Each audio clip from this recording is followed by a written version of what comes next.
The Samsung SmartThings platform continues to grow at an incredible rate, and I'm really excited to bring you all the latest news, the latest features that you have within this platform, as well as some new product integrations, and you're going to even hear a little bit about the future of SmartThings.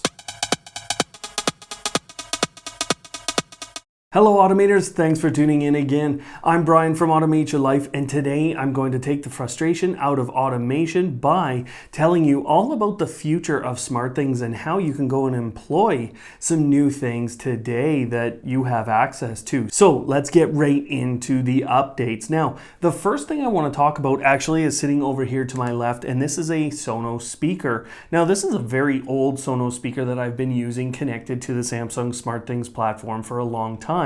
What I'll tell you is a little while ago, I was getting lots of questions on the channel. How did you get that integrated? How did you get that integrated? Well, the answer was there used to be an official integration. Well, that went away for a little bit, and so none of you could actually get these connected. I've left it, but the official integration has come back. So there's a new official integration with Sonos. If you're like me and you left your speaker connected, you have to disconnect it or take it out, and you'll have to set up your automations again to get all the new features and capabilities. A couple new products. Now, this first one right here, this is the Samsung SmartThings camera, and I've been really impressed with this camera so far since I got it. You get 4 of these cameras on a free cloud subscription, basically. You get all your event history for one day, and it's recording 10-second clips. So that's kind of the bad part about the camera. But if you've never seen integration into Samsung SmartThings with cameras, well, I think this is very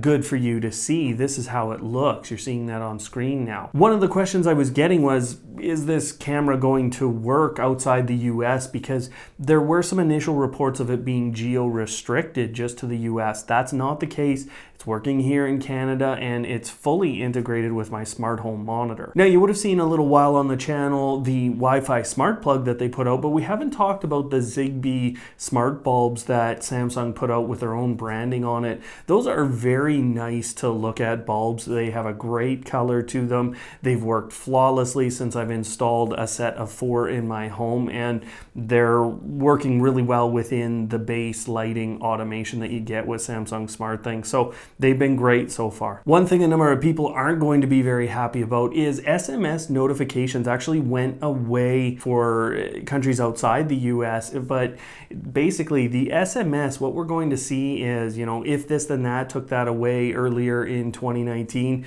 you're going to see it continue on here. Even if you think it's still working, it's probably not. One interesting integration before I kind of get to a bigger list of integrations is Philips Hue actually now integrates without the Samsung SmartThings hub. So you would still have to have the Philips Hue hub, or at least as far as we can tell right now. It'll be interesting to see how those Bluetooth bulbs work with it. But right now you're able to, without a Samsung SmartThings hub, just go cloud to cloud and connect Hue to a Samsung SmartThings application. Now, my friend at SmartThings Beat on Twitter, I'm going to leave a link down below. He posts all of these new product integrations all the time. So if you want to just see that, go follow him on Twitter. But I pulled these all together for you here that I'm going to give you in about 30 seconds. So let's start with the list. The Tailwind garage door opener now has SmartThings integration. So every one of these products does.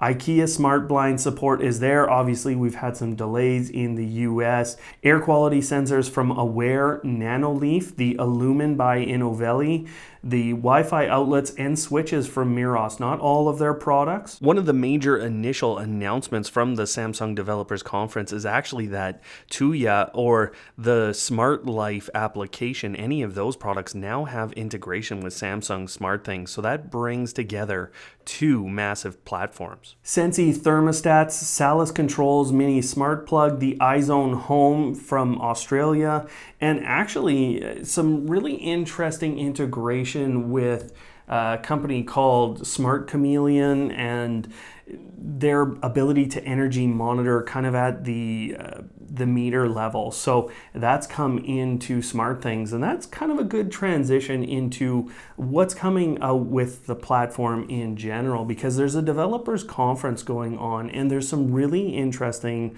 topics that we're going to see discussed there at this conference. Now, we've been discussing this over on our community boards over at community.automatelife.net. You can come join anytime. We've got a great set of automators over there, and we've been talking about what's going on with the SmartThings platform and the Samsung Developer Conference as well. Now, two products have been focused on really heavily here at this, and one of them is Sharp Tools, and that might surprise a lot of you who are using Action Tiles, for example, but Sharp Tools is being kind of promoted here within the Developers Conference as a big component to their platform going forward. The same thing with WebCore. Now, one of the major individuals who developed WebCore initially is actually working for Samsung at this point, and they've redeveloped it, and they're integrating it with what's called the new Rules API that we're going to see.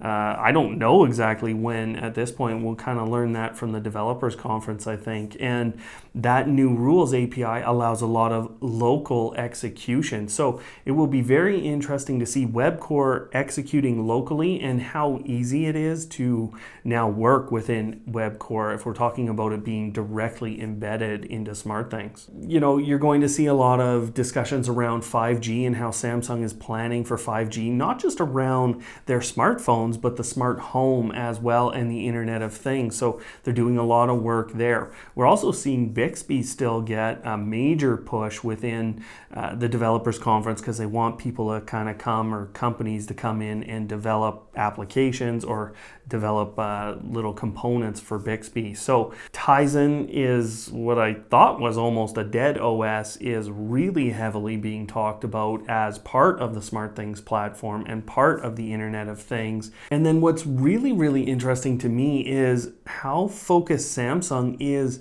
on making SmartThings a part of business and enterprise level solutions here for automation. So we can see Samsung actually kind of shifting in that direction, and that's with the SmartThings platform. And I think it's totally capable of it. They need a bit of a stronger hub system, probably some redundancy, but I can imagine companies running off of this platform. One more product to tell you about here, and this isn't an integration that's happened.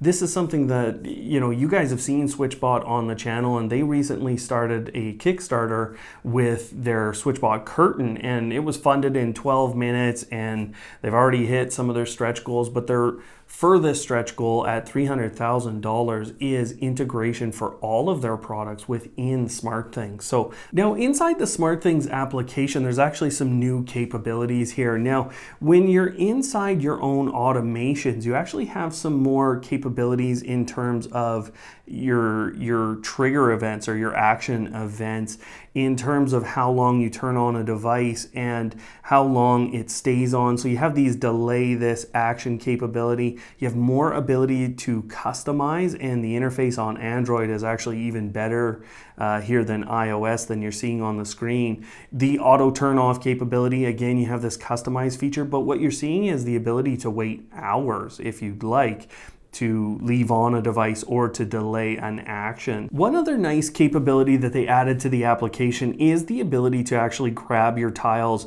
You can move them between rooms now. So this is a really quick way to move between rooms or move devices between rooms. Now, the other thing that you're going to find within every device that you can turn on, turn off, so every light switch, light, anything like that, you have this ability to utilize a timer to turn it on or off after so long or such a time period, and then you have the ability to schedule it entirely. You're going to find that throughout the entire application at this point. One other really interesting component about the new application or the new capabilities in the application is you're going to start seeing some of those directly connected devices show up after you've made that connection. So Bluetooth is a great example, and of course the Galaxy Watches, those kinds of devices are going to show up directly in the SmartThings application after you've made a connection. So it will be very interesting to see how that's handled going forward. I can't create any automations. I can't even get those things to show up just yet, but this is a new component of the application. Now, I feel like this update was well overdue. There is so much going on with the SmartThings platform. We're seeing all kinds of devices come in, but in the background, Samsung and Google have been working together in a lot of ways. And Google had their own little hardware event here about a month ago now, and there's some ways that Samsung is actually ready for what Google announced there. So what I would recommend is you go watch that video that's up on screen right now. It will tell you what Google did and how it applies to the whole smart home industry, and really Samsung, which is completely ready for what Google is doing. So go ahead, watch that. Otherwise, guys, thanks for watching, and don't hate, automate.